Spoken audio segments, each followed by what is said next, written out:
Well, my name's Lee Kelson, and thanks for having me, guys. I appreciate it. I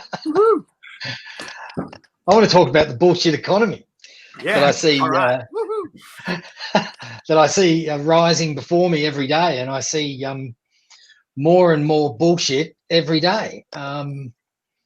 So I did a post recently about it, and there's an interesting book written about bullshit jobs, but I think there's bullshit titles. There's and then there's this whole sort of bullshit economy that's emerging. Mate, so give us a snapshot of what you call the bullshit economy. So the bullshit. So I mean, we think about an economy as, you know, we think about some sort of output of an economy, you know, and typically we talk about GDP, right? Gross domestic product. What does the economy produce? And we, you know, measure that internally by typically jobs growth, right? That's what an economy does. And so I see this sort of economy that is, you know, keynotes. Everyone's a keynote speaker. I don't know how they all survive, but I reckon 40% of LinkedIn's keynote speakers. No, but Keynote is the Apple program. It's got nothing to do with that. I see futurists that predicting the present. You know, like AI is going to be the next big thing. Like, you know. Business experts that have never run a business, marketing experts that have never taken a product to market, sales gurus that have never met a sales quota, you know, tribes and these sycophantic groups that come around them, coaches that have never built a team, entrepreneurs that have never started a company, innovation gurus that love talking about innovation but have never innovated in their life. Except for their name. Except for their name tag. And, you know, we have ninjas and gurus and magicians and wizards and deep soul storytellers and brand warriors and chief thinkers and visionaries, right? The rock stars.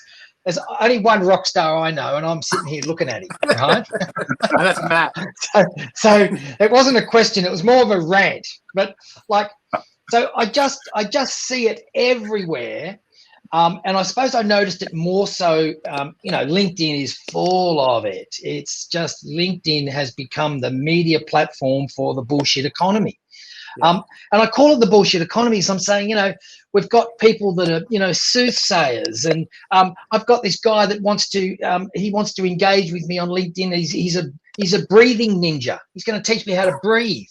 Like, I'm serious. You know, so you got my introduction. How much of the bullshit economy is a result of the superficial society that we live in?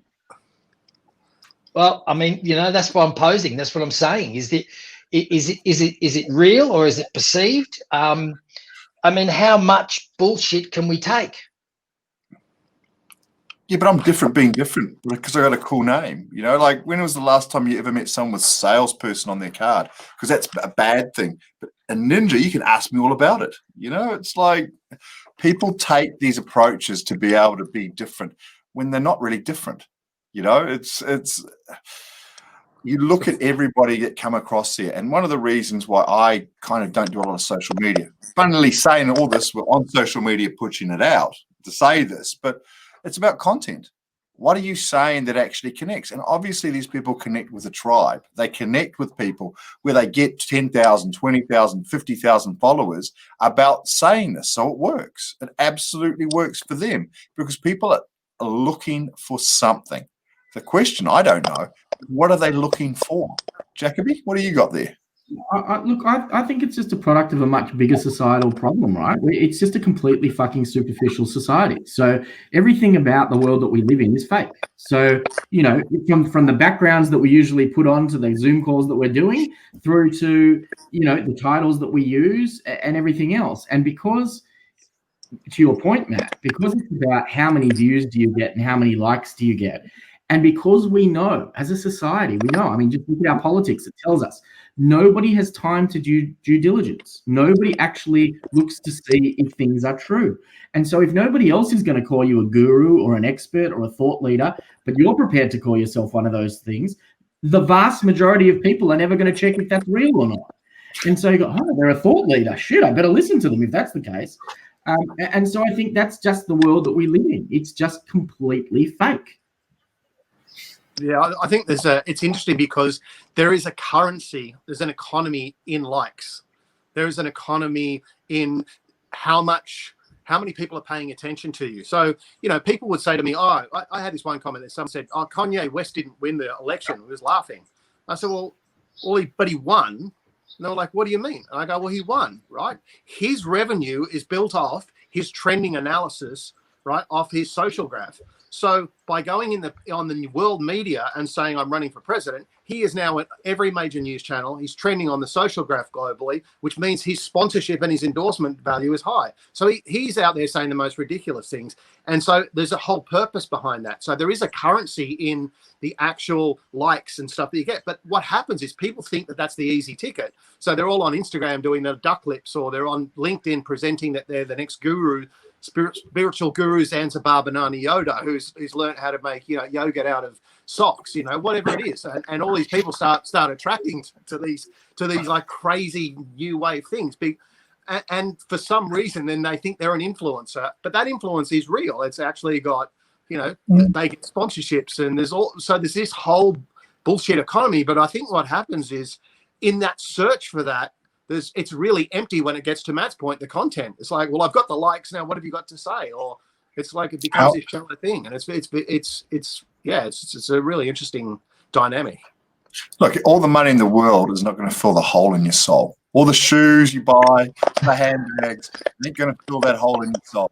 So, you know, but I like. Yeah, well, if you buy a lot of shoes, that might fill a hole in the soul. Well, it might do, depending on that. Right? Can I tell you the part of the bullshit economy, Lee, that annoys me the absolute most? This is like my enraging tipping point. This is my trigger. Is people who ask for recommendations on LinkedIn who you have never worked with. Never. Nothing more crazy than that. Is that why you haven't filled in my? You bastard. Is that a thing? I am if you ask me for a recommendation, I am not giving you a recommendation. That's my rule. I like what the if ones you've actually worked I like the with ones them? that connect with you, then instantly send you a sales pitch. Yeah. So, you know, I suppose we're talking about the bullshit economy in terms of social likes and the social currency. I guess the thing that probably irks me the most is when I think about the bullshit economy, it's about the, you know, mindfulness coach and the life coach and the financial advisor and these types of sort of, they're not actually employing anyone. They're not actually putting any output out there. You know, like, again, I literally got this guy on LinkedIn wanting to book a time with me to do some advisory on breathing. I mean, I sort of said to him, I said, I've got it covered, I think. You know, but it's to your other point, how do you measure success? You know, like, yeah. So what does that do for me? You know, like, well, that's right. To be fair, you may not be breathing correct. That is the thing. You know, I mean, there's a whole Wim Hof thing. There is a methodology for breathing. Like, who knew? But there is. Please sit there and go, I fucking know how to breathe. Leave me alone. But we don't know that. Yeah, but can you breathe like a ninja? Can he alkalize? I get it. Some people have trouble breathing, right? And there's a methodology, you know. It's like in, out. Like, that's the idea. I think that comes from somebody who's probably not done any yogic breathing before. I think there is an incredible science behind alkalizing your body using breath. And Wim Hof is not the only person who obviously, you know, incorporates iron in Vedic practices. So, like, leave the breathing out. I think that there is huge. No. Darth Vader had it down. When it came to breathing, Darth Vader knew it. Could stop you breathing and had the best breathing voice. Corporate underground. Go the force. Yeah. I think what got me about that one was the profile page of the person and the pitch, and it was all of that. It wasn't the yoga thing. It was this some sort of just out there, right? That's my point. Yeah, it's I think when you get to a certain point and you can look that little bit deeper. So, like, let me preface everything we've discussed today. I love when people have those funny titles when they use them the right way. Okay, I love a bunch of accountants that don't take their job too seriously and give them everyone at the company has a tongue-in-cheek title. Okay, let me preface that because I think that's funny. What you're talking about is this the fact that a lot of people are saying stuff without any basis on it. Okay, I've started one business and it ended up failing. Don't look into it. But now I'm going to teach you how to run a business. I'm going to be a business coach because I've started and sold, maybe even sold it for a lot of money, but you did it once. And now you're going to coach everyone in every industry on how to do it. Like, I don't know. Like, I just don't feel like that's got it. My question to everyone is, if it's a bullshit economy, what happens like with every economy in the world when we find out that it's built on nothing? What happened in the American economy when everyone looked a bit deeper and realized, oh, that's not actually as secure as we thought? You know, what's coming for... Well, Tony, I reckon part of the ramification of, and in fact, I was thinking about this. I didn't even know what the topic was today until this morning. But over the last week, I've been thinking about this because it's awards season in the business world at the moment as we're coming to the end of the year. And there have been a number of awards that have been given out. And a couple of my friends and a couple of my colleagues at work have won very genuinely prestigious awards, notable awards that you would actually be proud of. And I was thinking about the difference between the people who call themselves thought leaders and gurus on LinkedIn and the people who actually win things that matter. And the distinction is now so significant between people who pretend to be something and are not, that when you actually win something real, it means more now because you can actually use it as a mechanism to differentiate from the bullshit. Because you could say, well, you could call yourself whatever you want, but I actually just won something that you can't take away and that actually gives me some genuine credibility. And I think that's been an interesting turn. You you look for the markers that are real, that are credible. And I really like what you just said there, Adam. And I think there's a huge amount of power in being able to differentiate. I think where influence online is concerned, perhaps it's about, fake it till you make it. There's a currency in telling lies. And I think also there is this excitement of, not depreciating your future value. Maybe in the future you will be a breathing expert. Maybe in the future you will be, an expert or whatever else your title may read. But I think that, there is an opportunity there in recognizing and recognition, like you're saying, the award structure. Before we, don't start me on awards because the awards of the bullshit economy. How many times? Just don't start me on awards. I get what you're saying. The prestigious ones that you really want to win, that are hard to win, and I suppose when you see all of these other bullshit awards for the bullshit economy, maybe we could start a bullshit economy awards competition every year. What's really interesting for me is like the difference between something that has rigor and something that doesn't, right? Like who says that something has rigor? For example, if you take journal articles that an academic may have written up, it takes, ages to do the research, write it all up, and then go through the process of being appreciated in a journal, right? Now, in that process, I think the number of people that would read your journal article in comparison to something that was thrilling, sensational, the Da Vinci Code type of title, which is sticky and exciting, is very different. Do you take on the tactics of making something sensational and expressive in ways that isn't really to get the attention that you need for the things that we want? And does that reflect on our human behavior and how humans interact with each other by increasing the axis of their neocortex and being able to gossip about things? We've been able to sort of expand our capability of linguistics. Yeah. Like Finn, you're muted. I know you're jumping in there, so I just want to know you're muted. Yeah. Well, look, I've just seen it that the bullshit economy leads so many people astray because they start believing that this person is an expert. And one of the consequences of that, obviously, is people are they're all believing and going to seminars that people have got no idea what they're talking about. And these people are doing it just because they can do it and they can make some money and they've seen other people do it. So all of a sudden they're a real estate expert or they're a head of entrepreneur because they've done a cert for it you know, Rowville TAFE. So now they're an entrepreneur expert. But I think what ends up happening, if you look at the graphics industry, you look at the music industry, you look at the video industry, you look at the industries that I've been involved in, technology came in, all website design. Technology came in that allowed people to go and just build their websites at home. And so then every 5-year-old kid could build a website. Now every kid can be a DJ. But there's out of that, it grows. It's beautiful because it allows people to express their creativity and use these tools and do really cool things. So look, I've got a really simple process. If somebody talks to you about how many people they know, they don't know that many people. If they tell you how wealthy they are, they're not that wealthy. Everybody that I know that is wealthy or know a lot of people don't need to brag about it. They just are. And it's the same with this LinkedIn. When most people will go up and say to you, come along to my seminar and I can do this, or I drive a Maserati. It's usually they have got it on tick. So it's that simple. The whole thing with LinkedIn and all these other things is that it's set up. But like Finn said, they are actually set up because that's how they get what they want to be able to get to. I mean, if we don't change that sort of thing, if you want to follow that, that's your way to follow.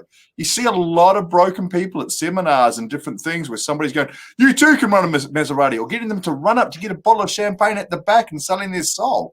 It's been happening forever. We've had people turn around and do snake oil salesmen who've gone to the little shop. You've got the guy that comes out with the freaks and the two-headed woman and the strongest man because it draws attention. We like drama. We're humans. And if we don't call drama, we watch drama. And that's how we're built. So LinkedIn, Instagram, all these other things know that about us and just hit a bigger market that you don't even have to buy your $25 ticket to get in. So Matt, like you brought up a good point. You because I was going to ask Lee, how do you call it? How do you smell it? How do you spot it? Okay, like if this is happening, like how do you call bullshit on stuff? How we need to start helping people with this. And that was a good point, Matt. But like one thing I do is you can be confident, all right, in your sales pitch without being bullshit. Okay. And like one obvious thing is like I'm in digital marketing. So by definition, you can't be an expert. Okay. Because the definition of expert is that you know everything there is and you've studied it and but it's ever changing. So it's not possible to be one. So if someone's saying that they can guarantee everything and they've been an expert for 10 years, I'm like, well, that's impossible. It doesn't exist that long. Yes, I mean, look, if I can just pick up on something that I think Finn touched on there is, what the web has really given us is the democratization of production and distribution, which is, the good thing about that is that anyone can produce and distribute content from, media producers, people like Finn who can create his own music in his own studio and distribute it. We've all had the experience with that. And the bad thing about that is that everyone can produce and distribute their own stuff, and so there's almost like there's no there's no sort of benchmark of, there's no one vetting it anymore. That's sort of a good thing. You couldn't be a musical artist back in the 70s or 80s unless you had a record contract. How many examples do we know now where you just don't need, and look what's happened to the record industry. It's really been decimated and it's changed forever because of that. So I think, the problem is that there's no gatekeeper on the bullshit. There's no one that is actually. Lee, aren't we the guy? I mean, like you got somebody like, and I just thought of it while you were talking, but Justin Bieber, nobody would have picked him up, but he was on YouTube. He got picked up and he's got earned $600 million and done. He would not have gone through the series that was stopping anybody else. There's been lots of points where things have got up where it hadn't been said. There's no more control. Why do I need somebody to tell me if I want to listen to Trump? Yeah, okay, you see, okay. Right, but I get bullshit from Greenpeace. I get bullshit from a whole bunch of people who have a viewpoint that they want to pull across, and none of it's media. You have to do that a little bit yourself now. Now, at what point do we take responsibility as adults to say, hold on, you know what? I'm going to take that time. Bill Gates has the same amount of time that we do. Everybody has the same 24 hours. What you do in that is your call. And we can keep on blaming, I grew up when rap music was bad and the computers are bad and, this is bad. This is just another point in life where a whole bunch of people are taking shit and delivering it. Now, you have to take responsibility. I don't get on Facebook as much. I'm not on Instagram at all. These are my choices. Am I an old fuddy-duddy? Maybe, but those things aren't going to be around when my kids grow up anyway. It'll be something else, just as MySpace was.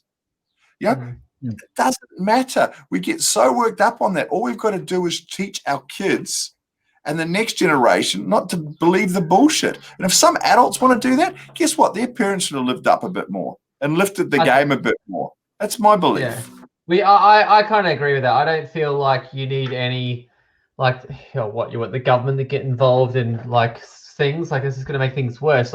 Governing bodies tend to make things worse before they make things better. So I think it's just literally understanding that you need to think, you need to read, you need to do your own background check. And it doesn't take long. You don't need to do a full-on audit of someone before you sign up their program. Just, are they totally up themselves when they're talking? There's a difference between selling yourself and desperately selling yourself. Okay. It's just those types of things. Just call it, just start building your own bullshit-ometer. Okay. So you can start detecting it. Okay. Because if you've got nothing, then you're going to buy everything that ever gets put in front of you. Okay. And if you don't have one, call Lee and talk to him about it. And if he equals you bullshit, come back to me and you know. I love that. I'm gonna build a bullshit-ometer. I want one of those. Patent pending. We'll just send everybody to you, and you can go bullshit. Patent pending. And those that are tuning in and listening, thank you. You may have noticed we lost a couple of members. That wasn't planned, I don't think. So that's just the wonders of the internet. Yeah, but we're stronger without them. No, we're doomed. I'd rather have 6 at the table. But yeah, I just think it's important that people stop creating a god complex for someone when they sound impressive. Okay, no. You're the other side. You're the red side.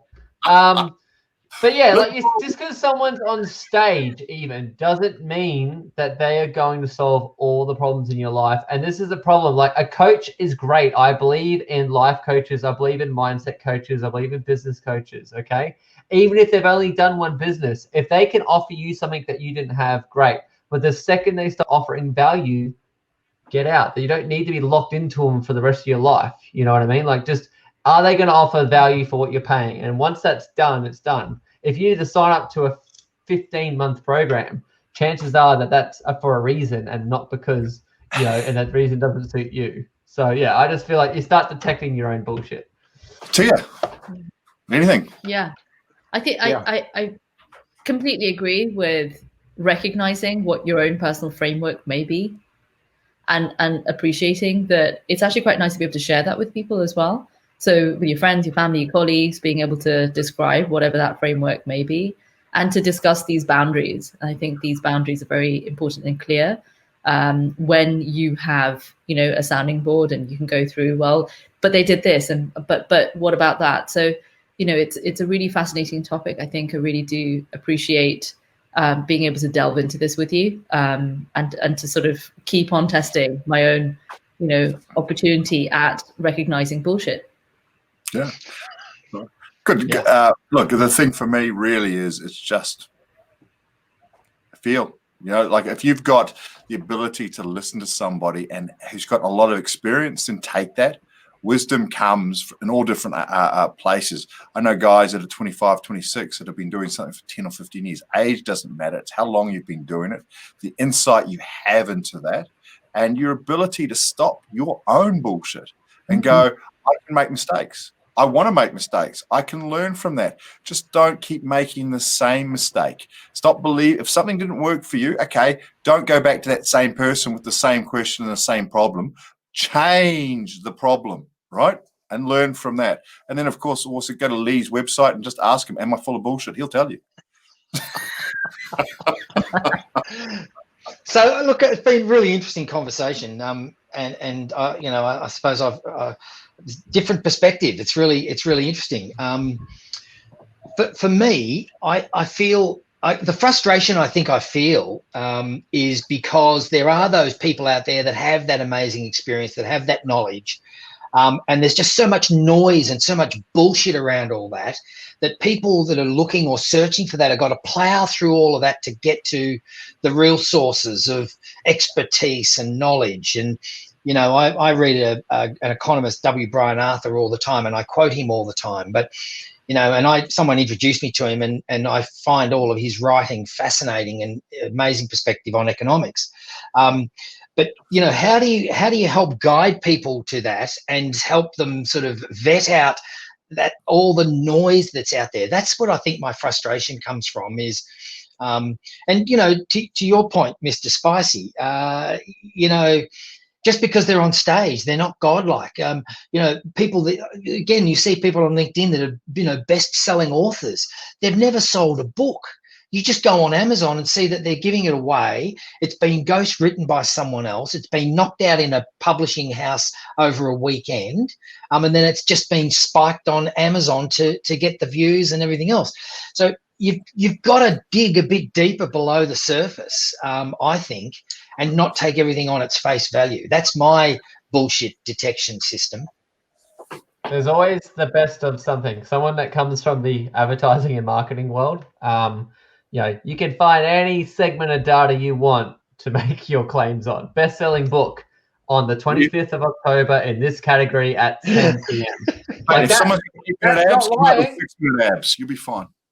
Yeah, exactly. But like in all seriousness, like just like stop paying attention to the headlines and pay attention to what's important. And to your point, Lee, how do they find their people when there's so much noise? I feel like those that don't like the noise will look in the quiet areas to find the quiet guy that's speaking the wisdom. So I don't think they need to do anything other than maybe engage me to help them with advertising. But, you know, like other than that, like you don't, you know, like, you know, people, you know, if you are actually that person, you don't want to actually be, you know, you don't want to be the noise. You don't want to be found by everyone because everyone won't appreciate you and everyone won't be right for you. So I think that's how you find the right people. You finally get sick of the bullshit and you leave and there's a whole new world and your eyes are open, and then you start finding one guy that's great and he knows these 10 people and those 10 people know another 5 people.